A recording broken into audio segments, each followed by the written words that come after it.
Okay, if you're a student of past life regression, you know the reading list is, well, it's a lot. It can be totally overwhelming. So think of this as your essential study guide. We're going to boil down hundreds of pages of theory, practice, and ethics into the absolute core framework you need to master this profound work.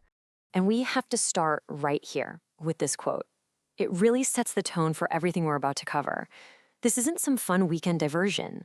Past life regression is a sacred space, and it demands our respect, our skill, and an absolutely unwavering ethical commitment. So, to make sense of all that material, we're going to organize it around three core pillars. This is your roadmap. First, we'll tackle the ancient theory. Where did these ideas even come from? Then we'll get into the modern practice, the how-to. And finally, we'll cover the ethical guardrails that make sure this work is always, always safe. All right, let's dive into that theory. Past life regression didn't just pop up out of nowhere, right? It's deeply rooted in a very sophisticated ancient understanding of consciousness. And it all starts with the Vedic concept of the soul's journey. The central idea is called Punarjanma. It literally translates to birth again. And in the Vedic tradition, this isn't a metaphor. We're talking about the actual, literal rebirth of a soul or consciousness into a brand new body. So this idea of Punarjanma rests on 5 core principles. It all starts with the soul, or Atman, being eternal. It doesn't die. Then, the circumstances we're born into, that's shaped by karma. And each life has a purpose, for lessons and growth. The ultimate goal is moksha, which is liberation from this whole cycle.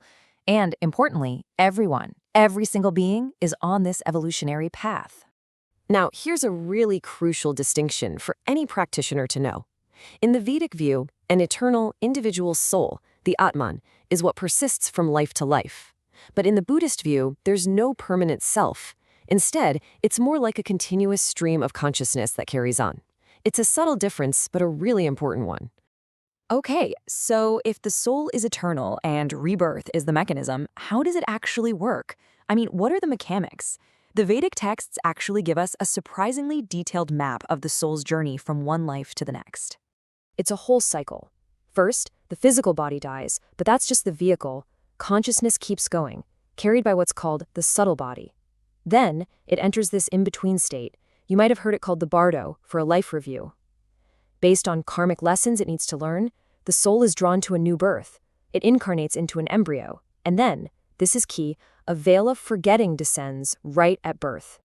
And this image here represents that incredible moment of incarnation. The individual soul, the jiva, connects with that developing physical form. This is what kicks off the whole 9-month process of really embedding into a new life and getting ready for all the lessons it's about to hold. Which, of course, brings us to the most practical question of all. If we are literally designed to forget our past lives, how is a practice like past life regression even possible? And this right here is the bridge from ancient theory to modern practice. And that's exactly where you, the practitioner, come in. See, knowing all that theory is the foundation, but facilitating a session, that's an art form.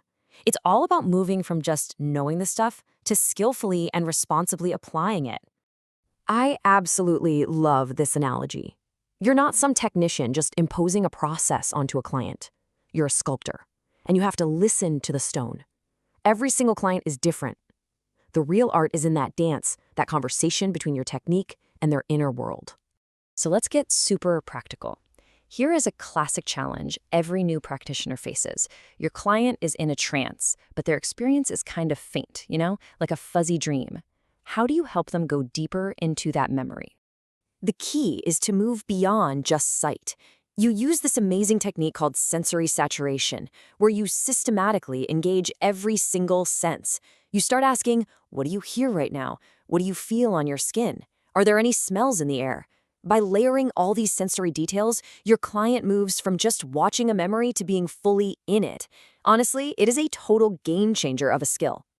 And now we've arrived at the most important pillar of them all. Look, you can master all the theory, you can learn all the techniques, but without a deep, unshakable commitment to ethics, you can actually do more harm than good. This is your absolute core responsibility. It is so vital to understand that the trance state creates this incredible vulnerability. Your client is open, they're suggestible, and they're putting their complete trust in you. In that space, every single word you say has immense power. That responsibility has to be handled with the utmost care. This leads us to what might be the single most important ethical principle for any PLR practitioner: therapeutic agnosticism. It just means that you stay professionally neutral on whether past lives are literally real or not. Your personal beliefs? They don't matter. What matters is the client's experience and their healing. So what does that look like in practice? Well, you absolutely do focus on the meaning and the healing potential of what your client is experiencing, but you don't get into arguments about historical proof, and you definitely don't impose your own worldview. Your job is to facilitate their inner process, not to validate some metaphysical claim. This is all about transparency. You have to be upfront with your clients from the very start. These memories that come up, they could be literal, they could be symbolic stories from the unconscious, or maybe a mix of both. The point is, we can't know for sure, and that is perfectly okay. This chart really shows you where your ethical priority has to be. Chasing after literal truth is usually a distraction. The real gold is in the therapeutic truth. The insights, the emotional release, the healing that comes out of the client's experience, no matter where it comes from. That is where your focus has to be, always.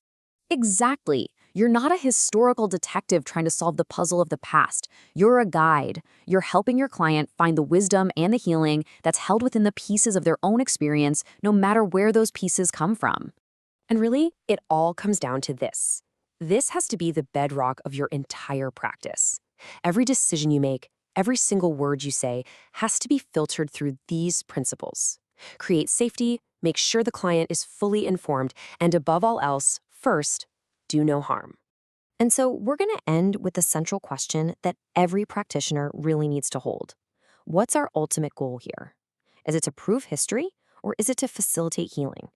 Letting the answer to that question guide you is what will keep your practice ethically grounded and focused on what truly matters.